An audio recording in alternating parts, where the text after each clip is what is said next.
Bamboo tree కనుక హాల్లో ఏర్పాటు చేసుకుంటే ధన కనక వస్తువాహన ప్రాప్తిని సిద్ధింపజేసుకోవచ్చు.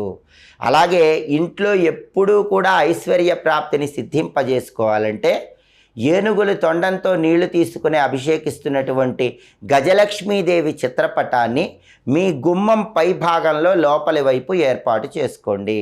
అలా చేసుకోవటం ద్వారా లక్ష్మీ కటాక్షానికి పాత్రులై ఐశ్వర్య ప్రాప్తిని సిద్ధింపజేసుకోవచ్చు. ఇలా కొన్ని ప్రత్యేకమైన వస్తువులు ఏర్పాటు చేసుకోండి, ధనలాభాన్ని అందిపుచ్చుకోండి. ఇలాంటి ఆసక్తికరమైన విశేషాంశాలు ఇంకా తెలుసుకోవాలంటే తెలుగు భక్తి ఛానల్ని తప్పకుండా సబ్స్క్రైబ్ చేయండి. మీ ఫోన్ నెంబర్లో అంకెలు ఎలా ఉంటే మీకు అదృష్టం బాగా కలిసి వస్తుందో, అలాగే మీరు పెళ్లి చేసుకునేటప్పుడు ఏ తేదీల్లో పెళ్లి చేసుకుంటే మీకు అదృష్టం బాగా కలిసి వస్తుందో ఈ వీడియోలో మనం తెలుసుకుందాం. చాలామంది ఫోన్ నెంబర్ ఉపయోగిస్తారు, కానీ ఫోన్ నెంబరు సరైన విధంగా